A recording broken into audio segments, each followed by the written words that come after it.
last Sunday of the year. Welcome to News 360 on TV3, also live on DSTV channel 279. My name is Grace Hamwajiman. And I am Noble Crosby, and these are the headlines of tonight's bulletin. News 360 headlines is brought to you by Flamingo Paint, Pepsodent Charcoal and Pepsodent Herbal, EcoBank.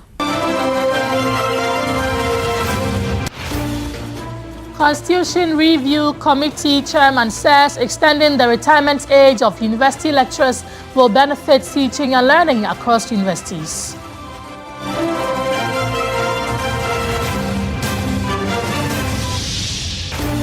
Majority Leader and Member of Parliament for Bawku Central, Mahama Yariga, returns home to a rousing welcome after a long absence from the constituency.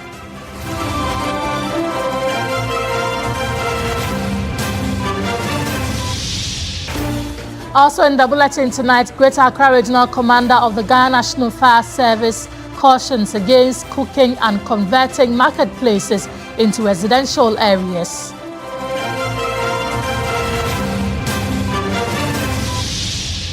Much later tonight, we'll bring you some international news as Angola and Namibia agree to accept the return of illegal migrants and criminals after British government threatened visa penalties for countries refusing to cooperate.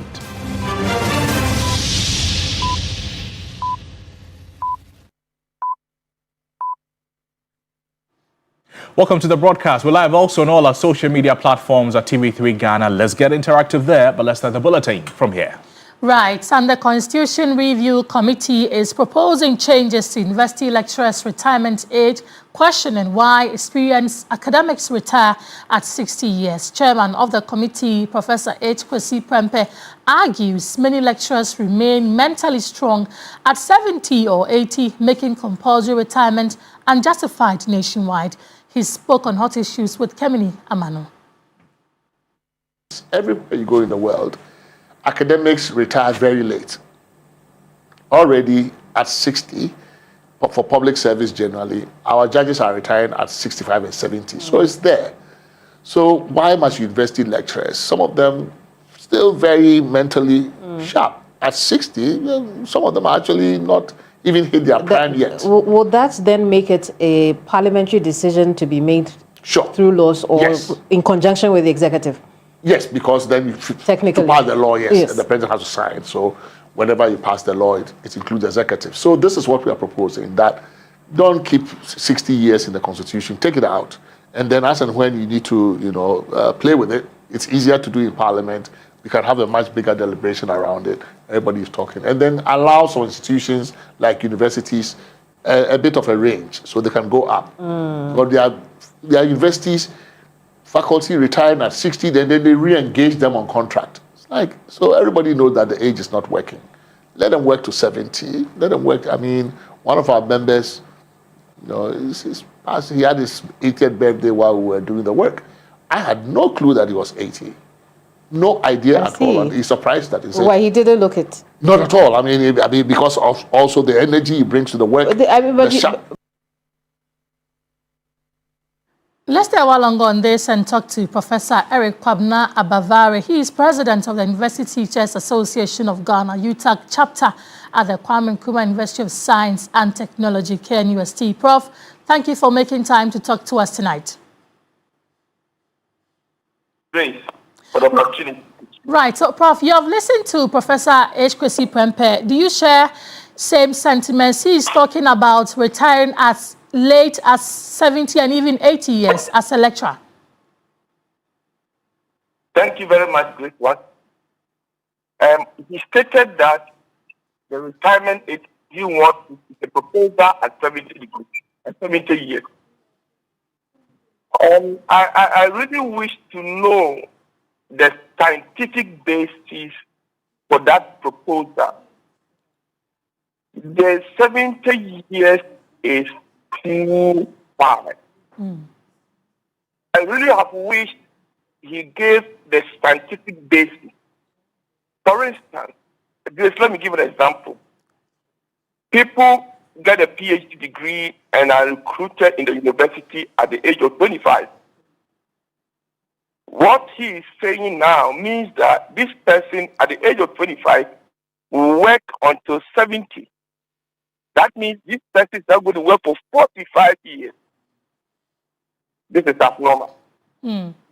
So what UTAG thinks and really wish they implement is that the current proposal or the current practice, which is the 60 years, with the extension of the professorial rank to 70 years is the best.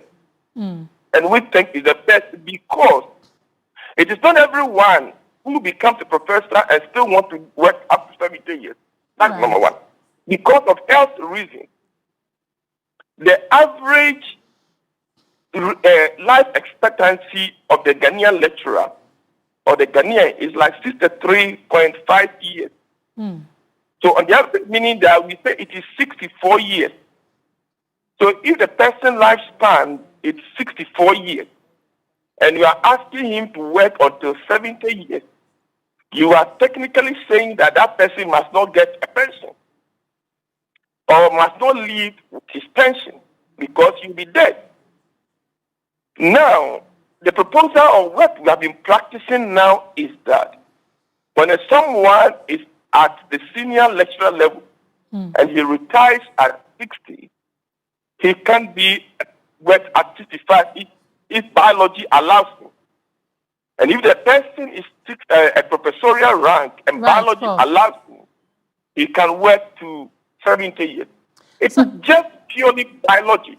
Right. It is not something that can you can insist to say 70 years the person might be. So what you really want is that lecturers rather must retire on their salary or their basic pay, just like all other institutions of senior rank. For example, judges retire at 70, they retire on their salary. The police forces, the armed forces, the security forces, all the senior ranks retire at the age that they live on their retirement. I mean, get the retirement benefit in terms of their retirement age. So this, we think, will serve the interest of the UTAG lecturer, rather than imposing 70 years, which biology may not allow the person to live to enjoy as old as 70. Okay, Prof, thank you for talking to us. Professor Kwabena Abavari is president of KNUST UTAG, talking to us about that proposal from the Constitution Chair. And now, statesman Dr. Nyaho Tamaklo has strongly opposed proposals by the Constitutional Review Committee to extend Ghana's presidential term from 4 to 5 years. In a statement, Dr. Tamaklo insisted that the 4 years is sufficient for a prepared government to deliver on its mandate. He warned that calls for extensions only encourage inefficiency and corruption. Dr. Nyaho Tamaklo also criticized the frequent abandonment of national projects by successive governments, describing the practice as wasteful and a major source of corruption. While he did not insist on constitutional enforcement, he said continuity of national projects must become a binding principle of responsible governance. He expressed strong support for appointing ministers from outside Parliament to ensure a clear separation of powers between the executive and legislature. According to him, such a move would strengthen parliamentary oversight and accountability.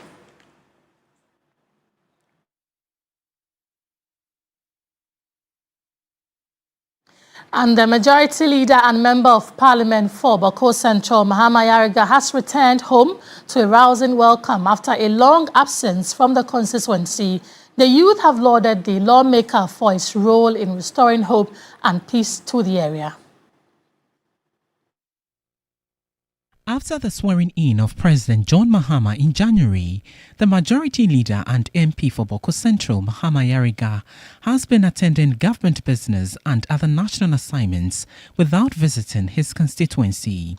With Parliament on recess, the Majority Leader finally visited his hometown to reconnect with his constituents as peace and unity return.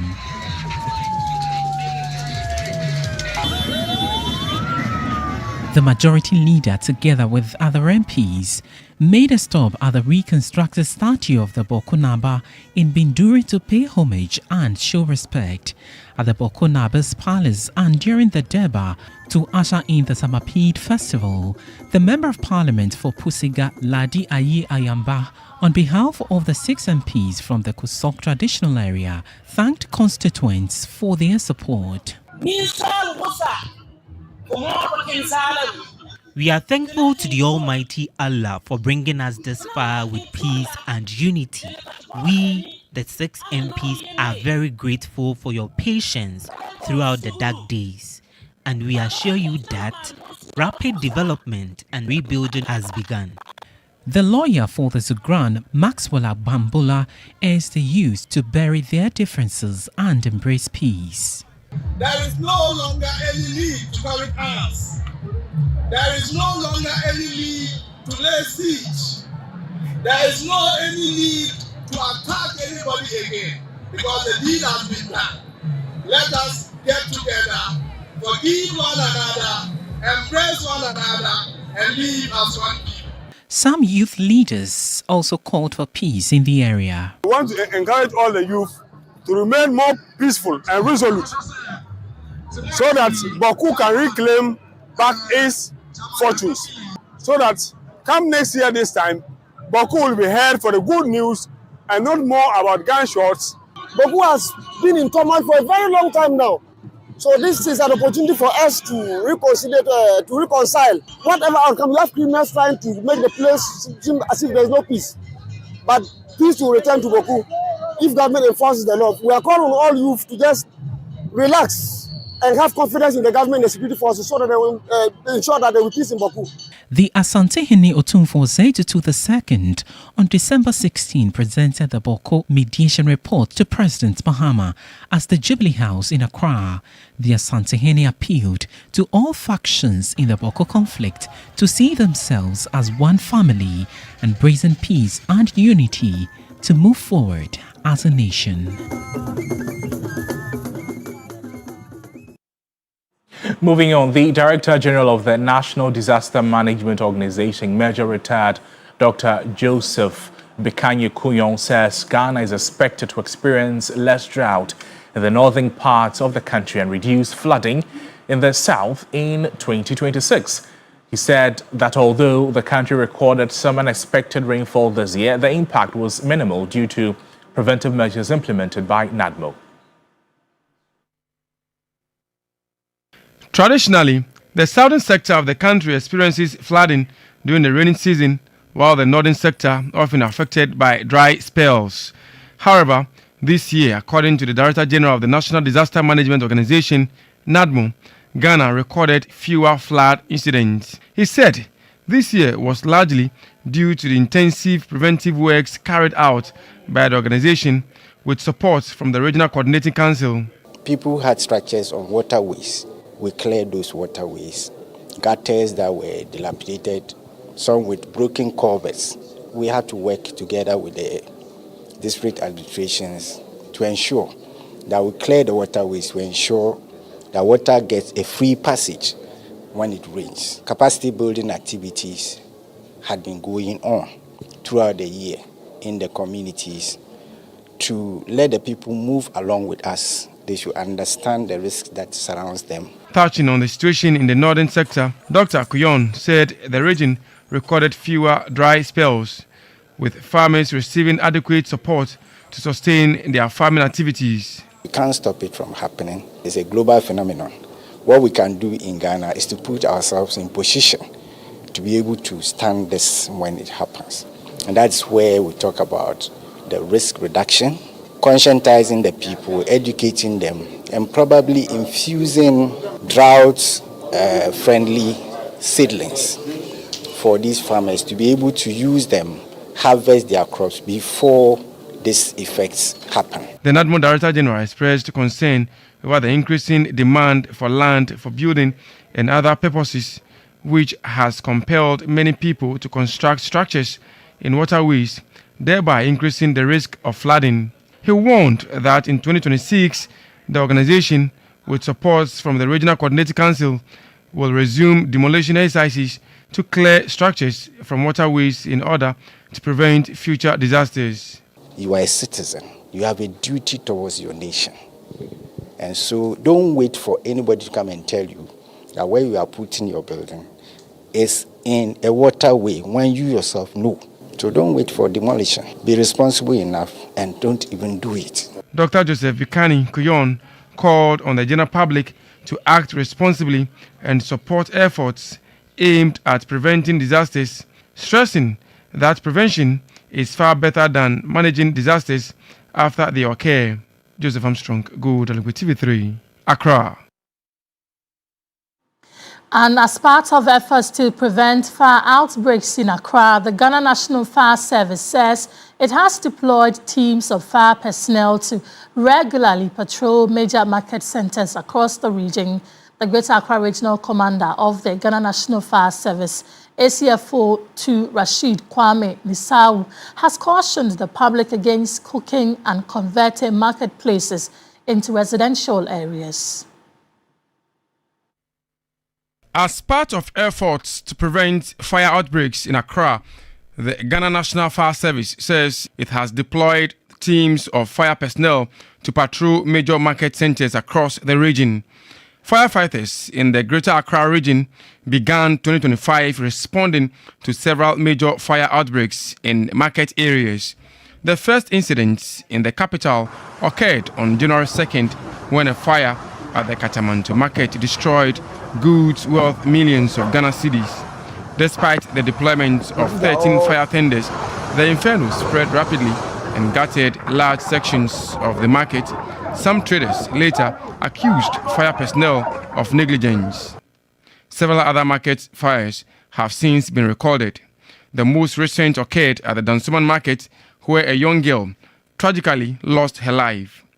With the Hamatan season approaching, a period known for increased fire risk, the Greater Accra Regional Fire Commander, ACFO Rashid Kwame, outlined a series of interventions aimed at preventing and reducing fire outbreaks across the capital. We are planning a float on the 29th of December to ensure, sensitize the people on the dangers of fire. In fact, we also have a task force. We have a task force that has been formed. We realize that the fire that has been occurring in recent times, the Kumasi one was about a warehouse, Latabia Koshi was a warehouse, Kantamanto was a warehouse. He added that dedicated teams of fire personnel have been deployed to carry out continuous patrols in market centers, particularly during the peak trading hours. We are intensifying our patrol duties. These patrol duties are going through the market places, sensitive installations like the EC, Electoral Commission, the ministries. The patrol duties are being intensified. In fact, we have a market post at Mokola, 24 hours. We are establishing between today to 30th. One will be established at Kantamanto. We have a market post at Medina. We have a market post at Tanya. In fact, almost all the markets in the Greater Accra region, we have market fire posts. On the January 2nd Katamanto market fire, the commander disclosed that investigations have been completed and the report forwarded to the fire service headquarters. The Katamanto fire report is ready, but the issue is that those who are stakeholders, who have interest that they need the report, what they need to do is to apply to the chief fire officer. He warned against attacks on the fire personnel during emergency operations, stressing that anyone found assaulting officers will be arrested and prosecuted. Joseph Armstrong, Good TV3, Accra. Fire service, in all humility, only came in contact with the fire when we came to extinguish the fire. It is not the firemen who set the fire. Well, road signs provide essential information such as speed limits, oncoming curves, intersections, pedestrian crossings, and construction zones, amongst others. But what happens when these are covered either by posters, advertisements, overgrown vegetation, or are being vandalized? My colleague Christopher Marco, he assesses the implications of covered road signs on road users. Road signages and markings provide crucial information for drivers and road users, enabling them to make timely and safe decisions to ensure road safety. Placing any advertising material, including political posters, on public road signs or within the highway right of way without explicit authorization is illegal. When you are going, you see trees, or even sometimes not trees. A car itself can go and stand and block the road sign, blocking you, the road user, from seeing it or accessing whether the road is curving or there's U-turn nearer, or there's any sign that you are supposed to be aware of. You wouldn't see it. Data from the Motor Transport and Traffic Directorate of the Ghana Police Service revealed that between January and November 2025, a total of 13,000 road traffic crashes were reported. These crashes involved 16,348 vehicles of all categories, resulting in 12,894 casualties, including 2,400 deaths and 10,000 injuries. Some drivers say carelessness on the road and poor visibility, including covered road signs and lane markings, are to blame. The effects of that road distance, you see sometimes that speed rounds signboard, the indication.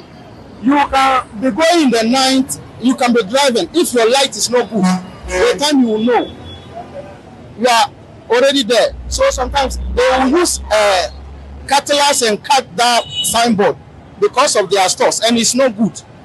That's the cause of the accident. Actually, we are encountering so many challenges concerning the road, especially those who normally put their posters on the interchange and the other parts. Unlike sometimes you might be going to a hospital site, especially those who are coming from different locations. They are not Tamale natives. Assuming you are going to Bolga and they indicate a road sign. Now they put a poster on it. How will you know that this is the direction to go to Bolga? Mohammed Abdul Samad is the Northern Region Director of the National Road Safety Authority. It's not only the posting of signs and other things on our road furniture. Sometimes we call it defacing of the road signs.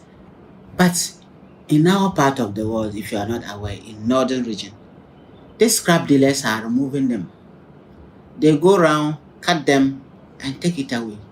And the worst part, I tell you, is there are some other criminals who remove some of these road signs and do fake number plates for motor riders. We are aware of all this. Discipline, enhanced public education, and strict enforcement of road traffic regulations are crucial to ensure that road signs are not tampered with by citizens. The road line marker, as I said, the steel ones and the broken ones all have meanings. So in the night, they communicate a lot to a driver as to whether you can overtake. When it is continuous line without braking, means that you don't even go out of that line, just be in your lane. When it is broken ones, but they are long ones, it tells you that you see here, you can try to overtake the vehicle ahead of you, but you have to be very careful. There's danger ahead. You have to be very careful and very fast. But the broken ones that are very short ones, that one they tell you, oh, here you can just overtake. So if they are not there as a driver in the night, how are you going to do it? Discipline, enhanced public education, and strict enforcement of road traffic regulations are crucial to ensure that road signs are not tampered with by citizens. Road signs and markings alert road users to dangers such as sharp bends, pedestrian crossings, schools, ongoing roadworks, and intersections, thereby allowing drivers to slow down and react early. The institution responsible for ensuring that these signs are placed on the roads should endeavor to do so by replacing missing road signs and repainting faded road markings to protect the public interest. Christopher Mwako, TV3 News, Tamale. Let's stay on our roads because there's some relief for motorists and commuters following the partial opening of the Nungua barrier stretch of the Accra-Tema Beach Road aimed at easing the long-standing traffic burden on the corridor. During a visit to the project site, our news team observed improved traffic flow as sections of the road were reopened, reducing diversions that had worsened congestion. Here's a report by Sarah Apenko. The three-tier interchange, a key component of the Beach Road expansion project, had stalled for months, making movement on the stretch unbearable. Heavy traffic, poor road conditions, and frequent flooding forced many drivers to take longer alternative routes, increasing transport costs and commuter frustration. For commercial drivers and commuters, the access brings hope. First, there was a traffic, very huge traffic here, very huge traffic. But as they started with the road, the tension has come down. There's work ongoing though, which we will applaud them for doing that.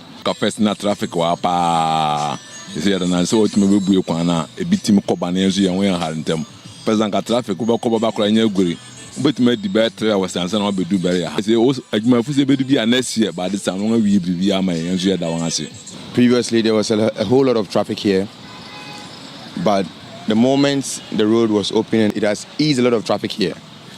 So I would admonish whoever is in charge, the municipal assembly, to quickly speed up construction process. The Member of Parliament for the area, Agnes Namomolate, has assured constituents that all development projects initiated in the constituency will be completed. According to the MP, the projects, including the interchange, are aimed at improving livelihoods and boosting economic activity. As we speak, His Excellency has also made the roads minister commence the contractor come back to site.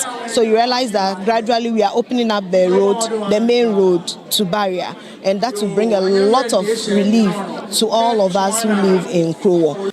Meanwhile, the Municipal Chief Executive Engineer Paul Afutekwe has reaffirmed the Assembly's commitment to addressing the pressing needs of residents. All persons who apply either Asham and Tema to the Central Business District has come as a great relief. As an assembly, what we are trying to do is to complement the engineering works with efforts by the MTTD. And so on peak hours, we would often have them stationed there to direct traffic and to see the works ongoing. The water situation confronting people who live in Nungua, Teshi, La, Sakumono, Tema West, parts of Ashama. Sometimes twice a week, other times once a week. Other times it doesn't come at all, even though the roster they brought to does that. We'll have water at least twice, or sometimes it doesn't come. We are still, engaging with them. The road expansion project is expected to ease traffic on the stretch as well as enhance development within the constituency. The authorities have spoken, giving assurance to the constituents that the project will be completed in due time. But for the constituents, all they ask is for the road to be completed in due time to ease the stress, the dust, and the traffic situation on their lives. Sarah Apenkro, TV3 News, Nungua. You're still watching News 360 on TV3. We have more after this break. Don't go away.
Welcome back to the program. Now, the plush Labadi Beach Hotel is the place to be as your urban lifestyle radio station 3FM 92.7 is bringing you its annual all-white party. You don't want to miss out on the excitement.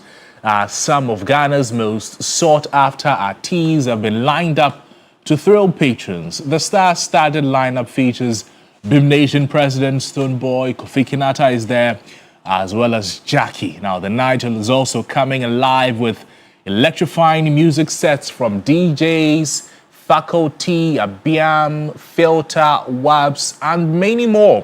Anticipation is high for what promises to be the party of the year. Let's cross over to the Labadi Beach Hotel for a glimpse of what to expect tonight. Okay, stand by.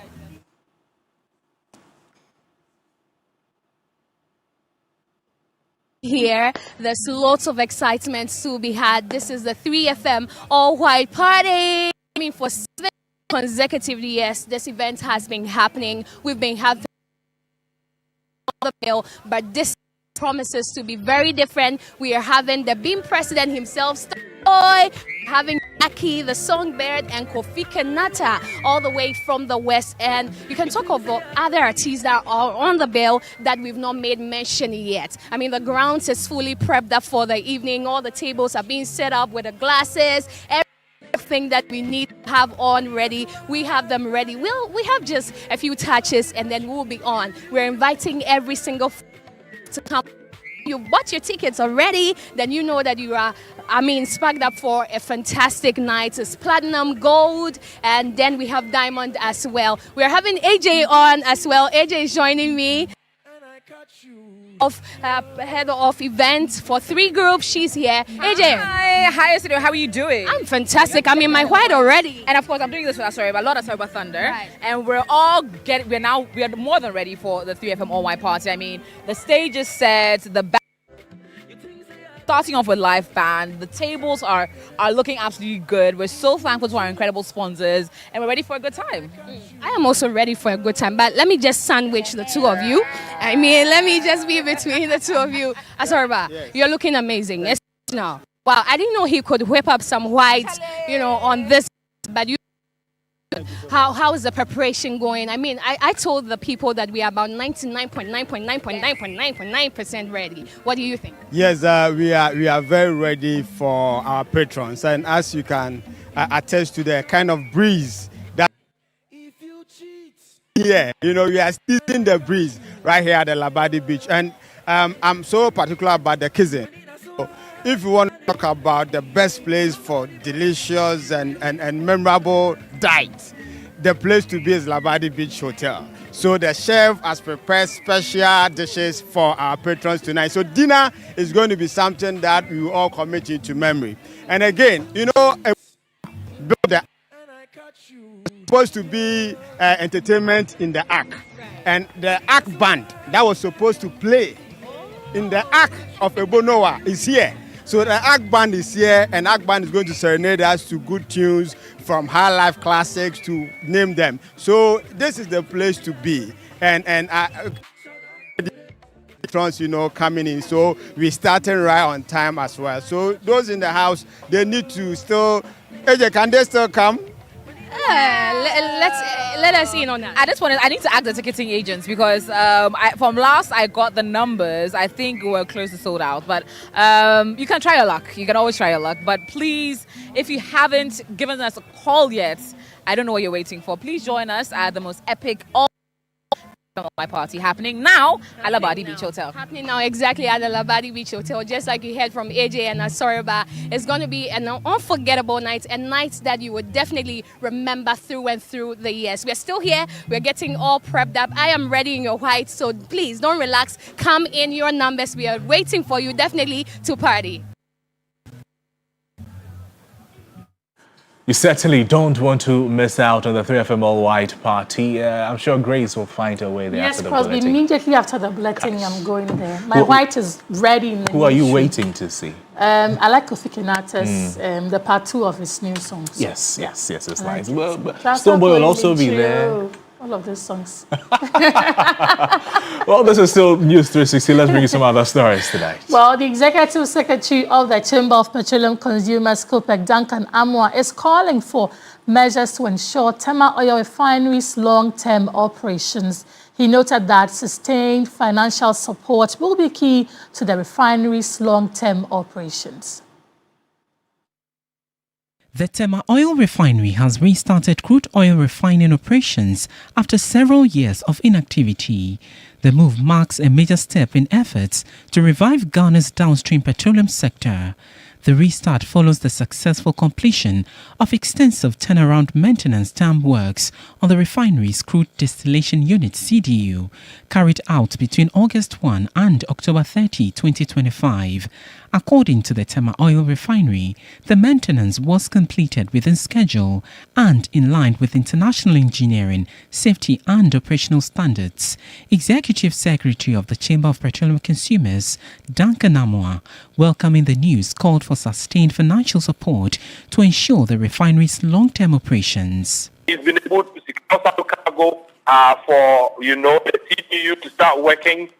Coolers are being put in place to even enhance the production numbers from 28,000 to 45,000. Those are significant milestones. The only caveat is that if the finance ministry do not go in there to make sure that whatever resources that are needed to keep the refinery afloat or sustainable is given to them, they will simply do what they can now, run for a few months and shut down again.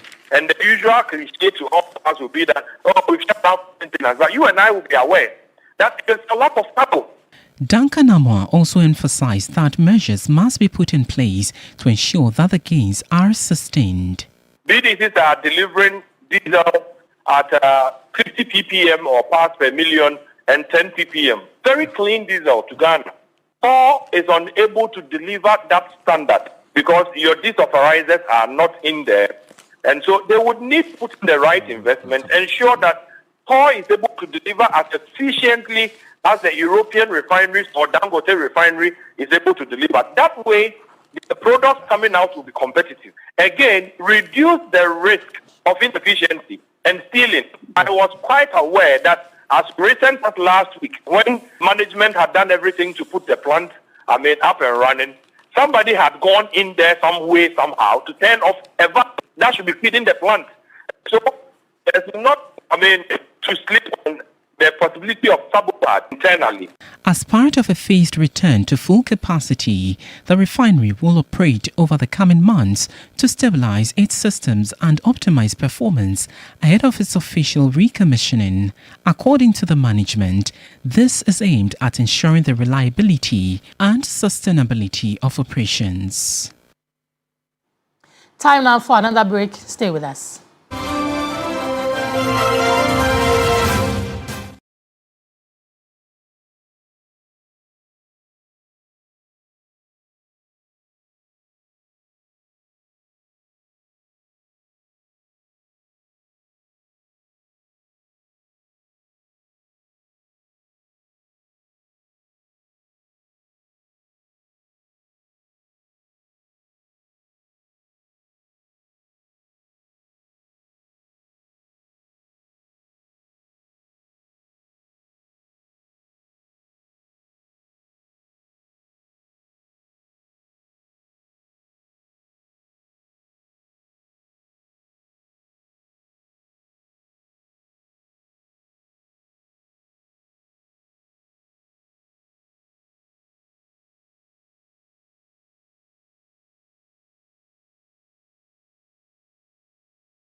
Welcome back. Let's do some more stories. Stakeholders in Savannah region led by Damongorura Bodesak Kelly Seidu the first are leading a shop-to-shop campaign against the sale and use of illicit drugs in the Damongo township. The collaboration, facilitated by the Dingoro Caravan Movement, are visiting chemical shops and other shops in Damongo, advocating for a stop in the trade and use of illicit drugs. Damongo has become a hub of drug abuse, with some youth engaged in the sale and use of illicit drugs. The Ghana Police Service recently arrested 27 suspects during targeted operations against illicit drug activities in Damongo, Salaga, and Bupe. Hundreds of residents, including traditional authorities in Damongo, embarked on a shop-to-shop campaign to intensify advocacy against the sale and use of illicit drugs. Whilst it is our responsibility to make the ugliest noise to this pharmaceutical society, it is their responsibility to also keep the system clean. Some of the youth called for the construction of a rehabilitation center to cater for those already being affected by drug abuse. We need a rehabilitation center because the addiction has gotten to another level. Most of them have gotten to a level where if we don't get professionals to join hands, there is no way we can clean them of the drugs. The Savannah Regional Minister, Salisu Biawuribe, assured that the Regional Coordinating Council will continue to engage stakeholders. He said the engagement is aimed at ensuring that persons involved in illicit drug activities are identified and dealt with accordingly. And anybody who happens to find himself in this unfortunate situation will definitely be laughing at the wrong side of his mouth. We are giving this education. Of course, we are using carrot and stick. The punishment is also there, and to which indeed the security forces are on the ground and they are arresting people. But we can get best effect if we get that kind of information from the citizens. Let's now bring you some international news. Angola and Namibia have agreed to accept the return of illegal migrants and criminals after the British government threatened visa penalties for countries refusing to cooperate. The UK Home Office said Democratic Republic of the Congo has been stripped of fast-track visa services and preferential treatment for VIPs and decision-makers after failing to meet Britain's requirements to improve cooperation. Home Secretary Shabana Mahmood said Britain could escalate measures to a complete halting of visas for the DRC unless cooperation rapidly improves. The agreements mark the first major change under the reforms announced last month to make refugee status temporary and speed up the deportation of those who have arrived illegally in Britain. Several people. Well, that's your international news. We are back after this. Don't worry.